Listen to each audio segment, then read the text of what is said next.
1 Korintiërs 6 vers 1 tot 6. Medegelowiges moet mekaar nie voor wêreldse howe sleep nie.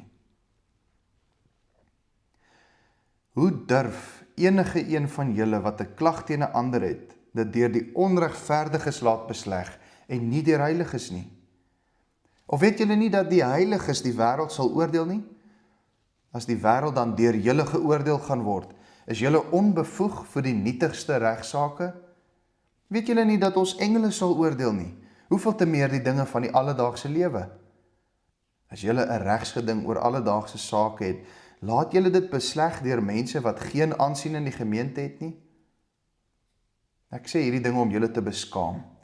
Is daar dan nie eers een wyse onder julle wat in staat is om reg te spreek oor sy broer nie, maar daag 'n gelowige, 'n medegelowige eerder voor die hof en dit voor ongelowiges?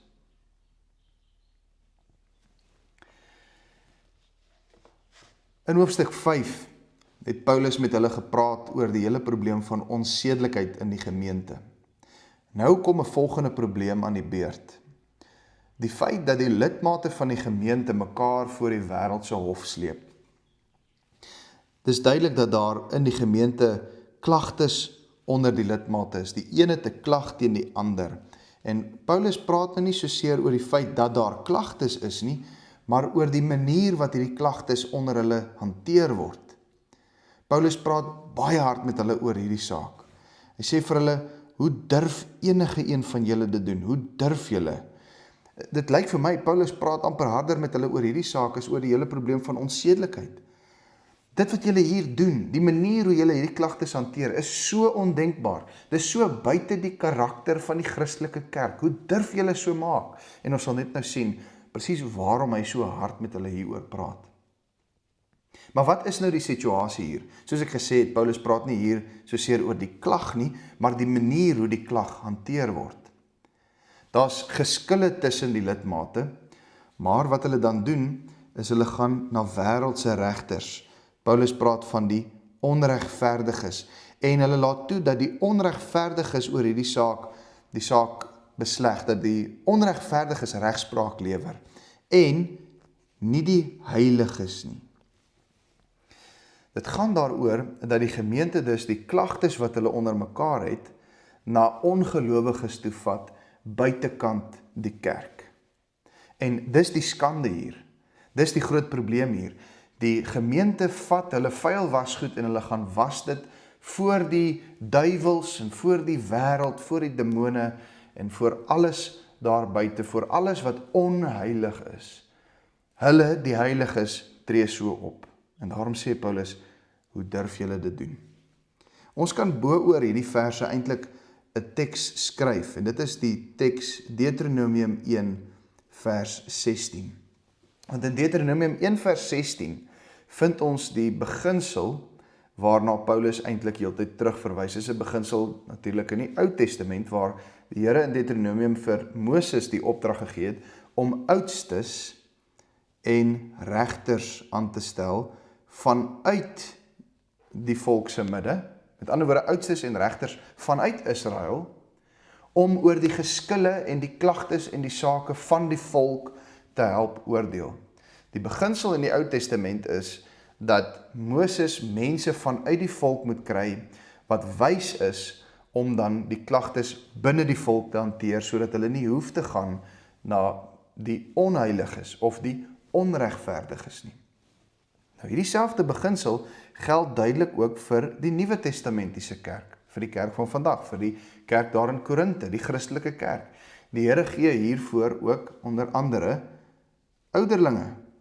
Nou die saak is nie net beperk tot die ouderlinge nie, dis nie net die ouderlinge wat oor klagtes en regsaake binne in die kerk moet oordeel nie, dit geld vir die gelowiges, vir die Christelike kerk.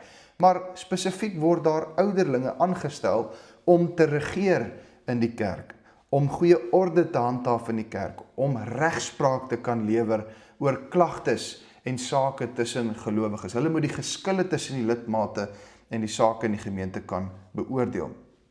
Dit is hoekom dit so belangrik is dat 'n gemeente ouderlinge moet benoem en bevestig wat wys is.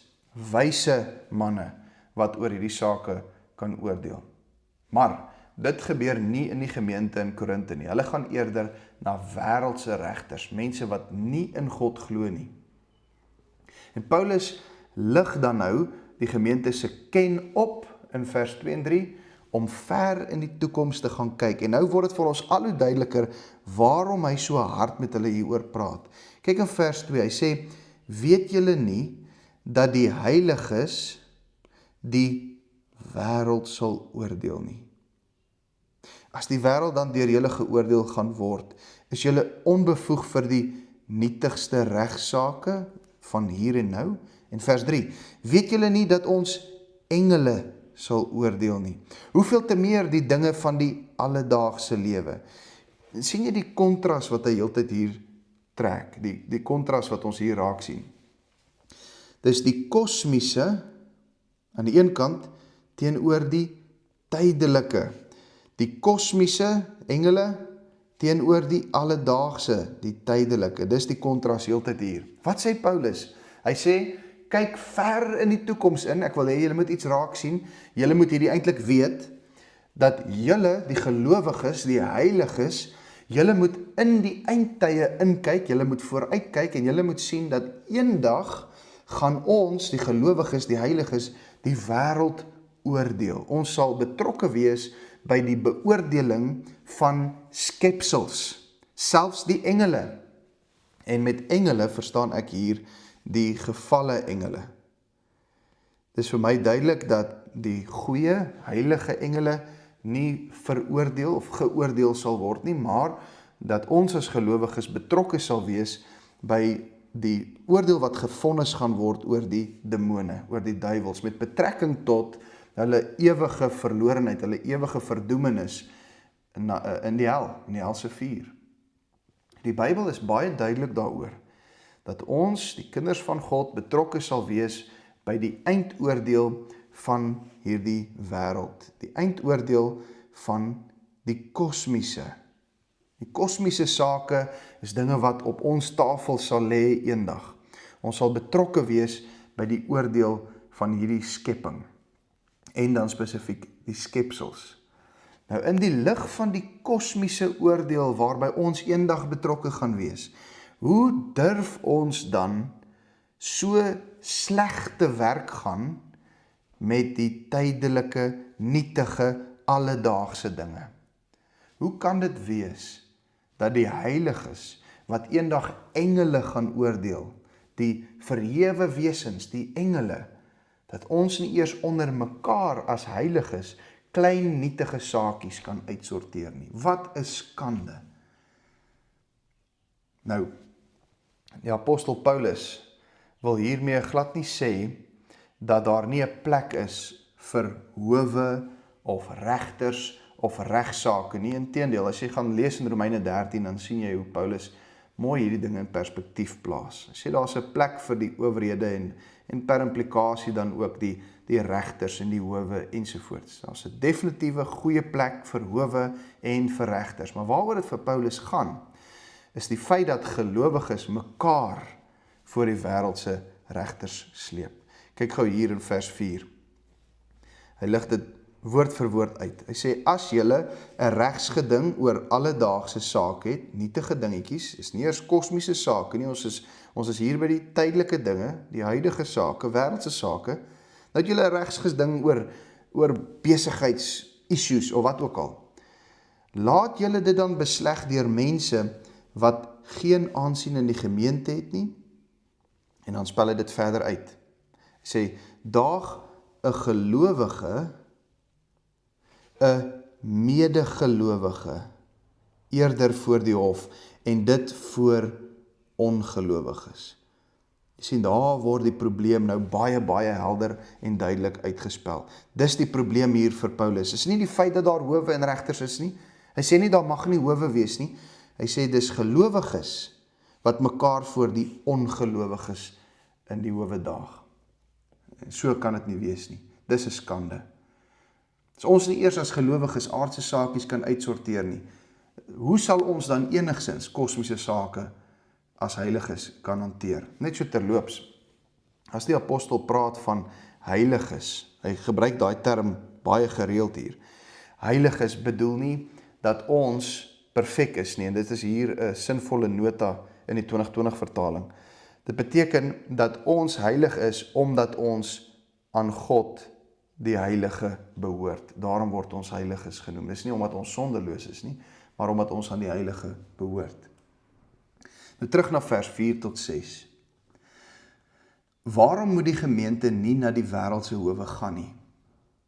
Want die wêreldse howe, die onregverdig is, die onheilig is, het nie die Heilige Gees nie.